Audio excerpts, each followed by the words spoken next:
어제 최동순 권사님이 전화를 주셨어요. 목사님, 서울에서 내려가는 길입니다. 결과가 어떻게 나왔어요? 그랬더니 이제 항암 치료 끝났다고 의사 선생님께서 말씀하셨다고, 기도해 주셔서 감사하다고, 기도해 주신 모든 교우들에게 감사하고, 하여튼 최동순 권사님 이제 식사 좀 잘하셔서 체력을 좀 보충하고 예배자의 자리에 올 수 있도록 기도해 주시고 축하해 주시기 바라고, 오늘 이제 박상엽 집사님은 오늘 오전에 이제 담낭에 있는 돌멩이 제거하는 수술이 있으니까 또 기도해 주시기를 부탁드립니다. 이 열왕기하하고 열왕기상하하고 역대상하는 참 읽으면 답답해요. 열왕기상하는 이 분단된 이후에 북쪽과 남쪽의 이야기가 서로 교차되면서 기록되어진 있던 일들을 그대로 기록한 책이 열왕기상하. 그런데 역대기는 좀 달라요. 역대기는 남유다 다윗의 후손들의 이야기만 쫙 기록해놨기 때문에 단순해요. 그래서 어떻게 보면 성경을 읽다 보면 열왕기상하가 제일 어떻게 보면 조금 헷갈리기도 하고, 왜냐하면 왕들의 이름이 같아요. 북이스라엘의 왕들과 남유다의 왕들의 이름이 같아요. 또 시대는 다른데 같은 이름이 반복돼요. 그래서 오늘 말씀도 보면 10절을 보면 유다의 왕 요아스의 제37년에 여호아하스의 아들 요아스가 사마리아에서 이스라엘 왕이 되어 16년간 다스렸다. 요아스는 7살의 왕이 돼서 40년을 통치했는데 40년을 통치하는 동안에 북쪽엔 왕들이 여러 명 바뀐 거예요. 예후로 바뀌고 예후의 아들 여호아하스 하다가 이제는 또 누가 나옵니까? 요아스가 나오는데 남유다의 왕도 요아스고 북이스라엘의 왕도 요아스인 거예요. 그러니까 성경을 읽다 보면 조금 답답하기도 하고, 이게 뭐지? 이해가 안 될 때도 있고. 그러나 오늘 이 13장은 북이스라엘에 대한 이야기를 기록하고 있습니다. 예후의 아들 여호아하스가 이스라엘에서 왕이 됐는데 2절 말씀 보면 중요한 건 하나님의 평가예요. 하나님의 눈으로 평가했을 때 여호아하스는 어떤 왕이었냐? 여호와 보시기에 악을 행했다. 그러면 구체적으로 악을 행했는데 그 악의 내용이 무엇이냐? 느밧의 아들 여로보암의 죄를 따라갔다. 뭐예요? 금송아지를 섬겼다는 거예요. 솔로몬이 죽고 남북으로 분단되고 북쪽에는 여로보암이 왕을 했는데 에브라임부터 10개 지파를 가지고 왕을 하면서 자꾸 절기가 되면 백성들이 예루살렘 성전으로 올라가니까 안 되겠다 싶어서 베델과 단 두 곳에다가 금송아지 우상을 만들어 놨어요. 금송아지 우상을 만들어 놓고 선언합니다. 여러분, 이제 예루살렘 성전 안 올라가도 됩니다. 이 베델과 단에 있는 금송아지가 우리 조상들을 애굽에서 해방시켜 주신 바로 그 하나님입니다. 이렇게 광고를 하는 거예요. 하나님은 눈에 안 보이는데 저 금송아지가 우리 조상들을 애굽에서 탈출시켜 주신 그 하나님이라고? 왜 하필 금송아지입니까? 여로보암이 솔로몬에게 정치적인 탄압 박해를 받을 때 정치적인 망명을 해서 애굽으로 도망쳐 있었는데, 애굽에 가면 금송아지가 우상입니다. 송아지 우상이에요. 멤피스라고 하는 송아지가 우상인데, 애굽 사람들이 오랫동안 수천 년을 섬기는 우상 가운데 하나가 금송아지란 말이에요. 그래서 출애굽 1세대가 광야에 쏟아져 나왔을 때 모세가 시내산에 하나님의 말씀 받으러 올라갔을 때 백성들이 가서 모세가 아무래도 죽은 것 같으니까 아론아 얼른 우리를 인도할 신을 만들어내라. 그러니까 아론이 만들어낸 게 뭐예요? 그때 금송아지였다고요. 이 금송아지가 우리를 애굽에서 해방시킨 그 하나님이라는 거예요. 하나님은 눈에 안 보이는데 눈에 보이는 금송아지를 만들어 놓고 이 금송아지가 우리를 애굽에서 해방시킨 신이야. 이렇게 그 아주 우상숭배의 역사가 수백 년을 이어서 지금 계속 내려오고 있습니다. 그래서 여로보암이 만들어 놓은 베델과 단에 있는 금송아지를 하나님으로 알고 섬기는 거예요. 그러니까 하나님을 안 섬긴 게 아니고 하나님을 섬기긴 섬기는데, 하나님은 원래 눈에 안 보이는 분인데 눈에 보이는 금송아지를 하나님으로 알고 섬기는 거예요. 그래서 그것이 죄가 되었기 때문에 3절 말씀 보면 하나님께서 어떻게 하셨냐 하면 아람 왕 하사엘의 손에 넘겨버렸다. 그러니까 하나님이 남유다든 북이스라엘이든 외적이 침입해 오지 못하도록 딱 끌어안고 있을 때는 아무도 못 쳐들어와요. 왜? 하나님이 지켜주시니까. 그런데 하나님께서 보호의 손을 포기해 버리시는 거예요. 그건 뭐가 되는 거예요? 에이, 야, 아람 와서 공격해. 아수르 와서 공격해. 바벨론 와서 공격해. 하나님께서 허락하실 때만 이스라엘이 무너지는 거예요. 근데 하나님께서 아람 왕 하사엘과 그 아들 베나다의 손에 넘겨주셨어요. 그래서 4절 말씀 보면 아람 왕이 쳐들어와서 이스라엘을 학대한다는 말은 산산조각 낸다는 거예요. 짓밟아 버린다는 거예요. 그러니까 여호아하스가 견디다 못해 어떻게 합니까? 하나님께 기도하는 거예요. 하나님, 우리 백성들을, 이민족을 좀 불쌍히 여겨서 구원해 달라고. 그러니까 하나님은 여호아하스는 하나님이 보실 때 악했다 그랬거든요. 악한 왕의 기도를 들으신 것이 아니라 북이스라엘의 고통받는 하나님의 거룩한 백성들을 불쌍히 여기신 거예요. 그래서 그들에게 자비를 베푸신 거예요. 그래서 이스라엘의 구원자를 주셨는데 5절 말씀 보면 여호와께서 이에 구원자를 이스라엘에게 주셨다. 누굽니까? 엘리사였어요. 엘리사가 살아있는 동안에 아람은 함부로 쳐들어오지 못했다고요. 그런데 엘리사가 있는 동안에 나라가 평안했고 아람 군대가 어디로 쳐들어오는지 어디에 진을 쳤는지 엘리사가 다 알고 미리 왕에게 다 알려줬거든요. 그래서 쳐들어오지 못했는데 이제 문제가 생겨지게 됩니다.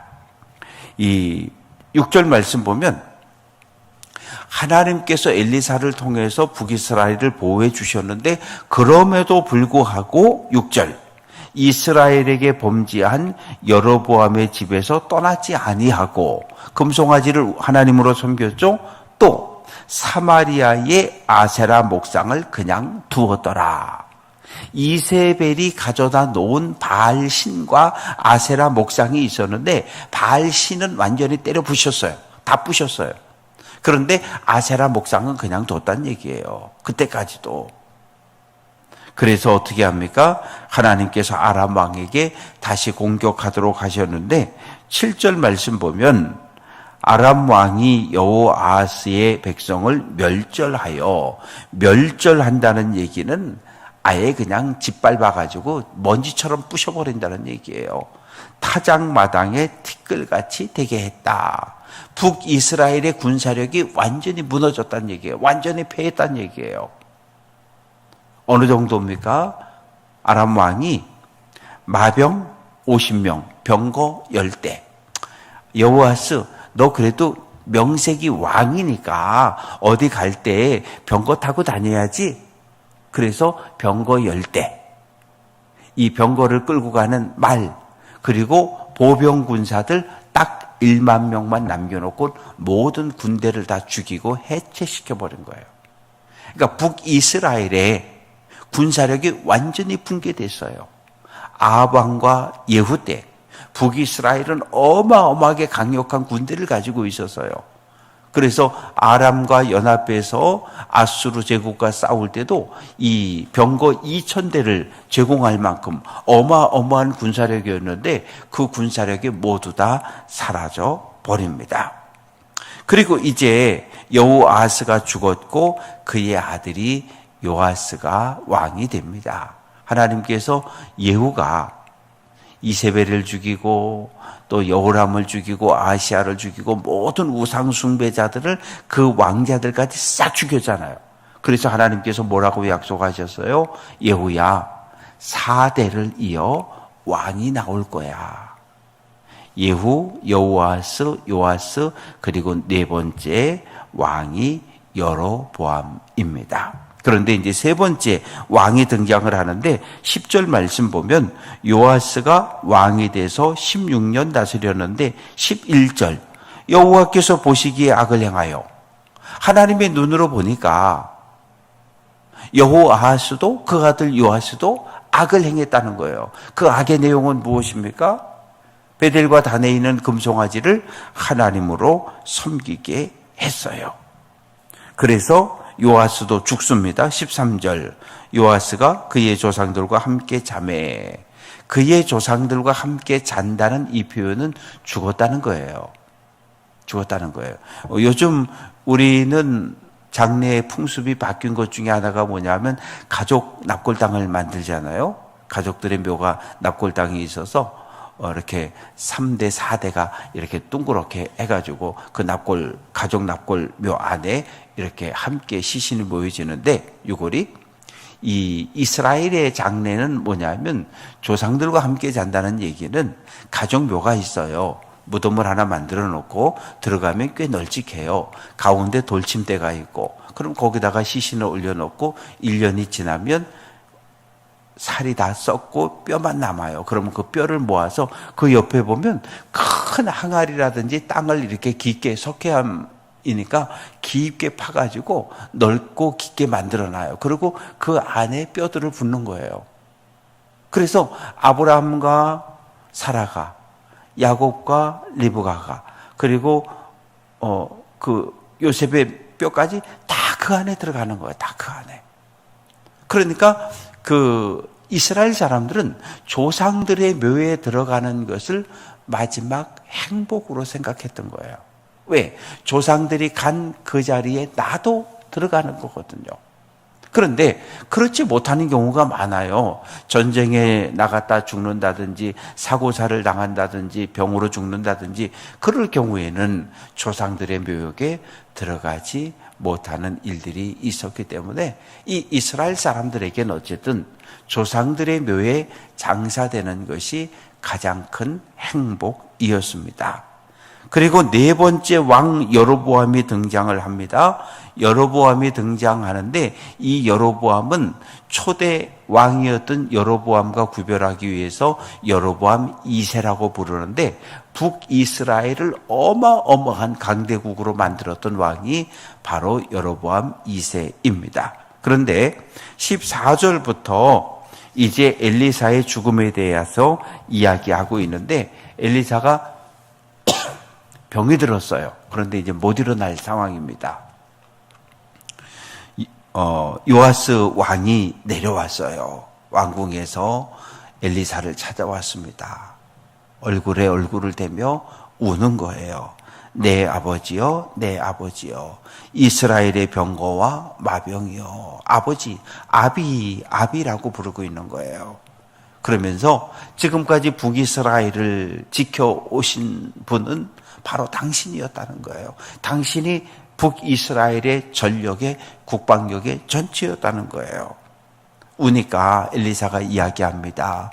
왕이여, 활과 화살을 가져오십시오. 가져오니까 동쪽 창문을 여십시오. 동북쪽에 누가 있습니까? 아람 제국이 있거든요.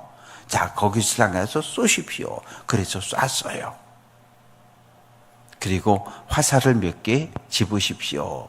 그걸 가지고 땅바닥을 치세요. 그랬더니 한 번, 두 번, 세 번 치고 간뒀어요. 그러니까 엘리사가 침상에 누워있다 화를 냈어요. 아니, 대여섯 번 쳤더라면 당신이 이 아람 제국을 완전히 멸망시킬 수 있었을 텐데 세 번을 치면 어떡하냐고. 앞으로 아람과의 전쟁에서 세 번만 승리하고 끝날 거라고. 그래서 엘리사가 마음이 상해서 거룩한 분노를 드러냅니다. 그래서 17절 끝부분에 보면 아벡에서 7이다. 아벡이라고 하는 것은 요단 갈릴리 바다 건너편 동쪽에 있는 이 아람으로 연결되어지는 아주 교통의 요충지인데 거기에서 아람 군대와 싸워서 3번을 이길 거다. 그런 이야기가 기록되어져 있고 이제 20절, 21절 말씀 속에는 엘리사가 죽었어요. 그래서 장사를 지냈습니다. 해가 바뀌었어요. 요단 동편 모압에서 도적대들이 넘어왔어요. 그런데 문제는 도적대들이 넘어오니까 장례를 치르러 가던 사람들이 이 시체를 어떻게 할 수 없으니까 그냥 슉 집어 던지고 도망쳤는데 그 시체가 떼굴떼굴 굴러가지고 어디에 떨어졌냐면 엘리사의 무덤에 떨어진 거예요.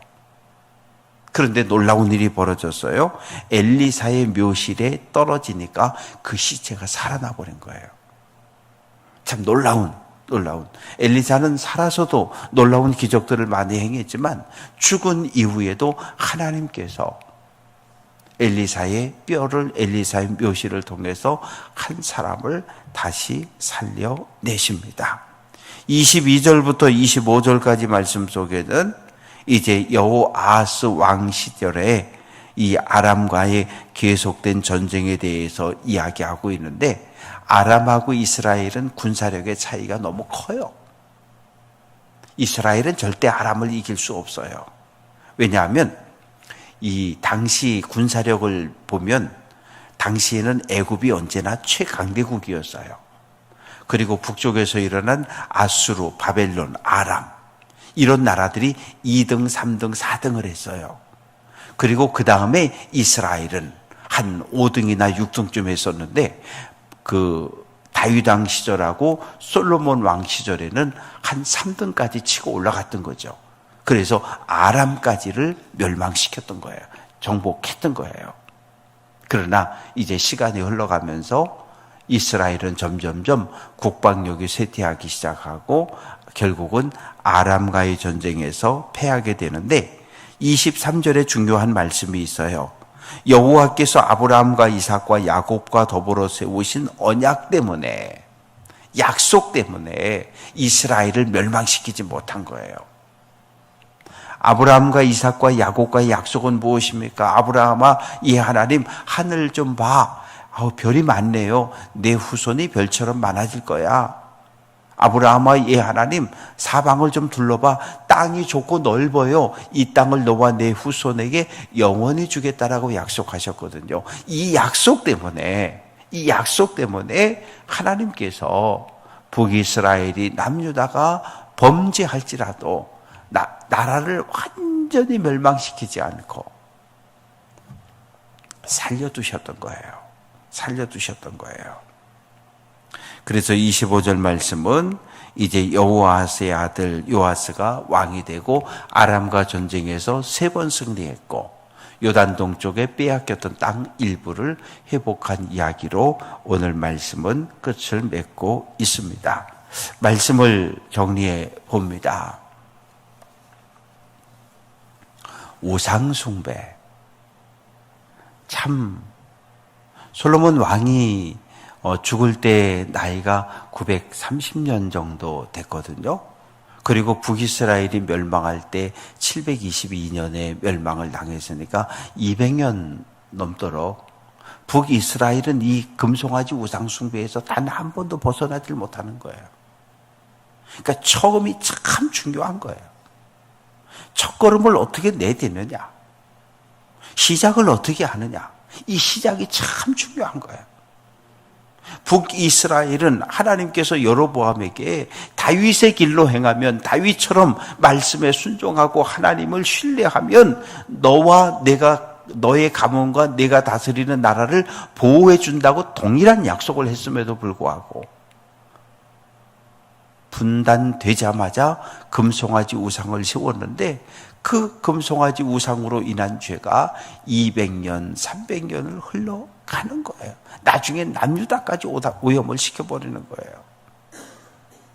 그래서 우리는 늘 우리 자신을 잘 살펴야 돼요. 예수를 믿고 그리스도로 고백하고 세례를 받고 믿음의 길을 들어서고 여기까지는 참 잘하신 거예요. 그러나 믿음의 행진은 어디까지? 하나님 나라 들어갈 때까지 멈출 수 없는 거예요. 하나님 나라 가기까지 얼마든지 유혹당해서 주저앉고 절망하고 이단의 유혹에 넘어가고 거짓 교사 유혹에 빠지고 그리고 실망하고 절망하고 좌절하고, 그러나 믿음의 행진은 멈추어서는 안 돼요. 매일 매일 한 걸음 한 걸음 달려갈 수 있어야 해요. 그리고 우리는 매 순간 우리를 향한, 교회를 향한, 가정을 향한, 나를 향한 하나님의 뜻이 무엇인지를 분명히 깨달아서 하나님의 약속을 꼭 붙잡고 기도하고 믿음의 길을 끝까지 달려갈 수 있는 귀한 성도들 될 수 있기를 주님의 이름으로 축복합니다.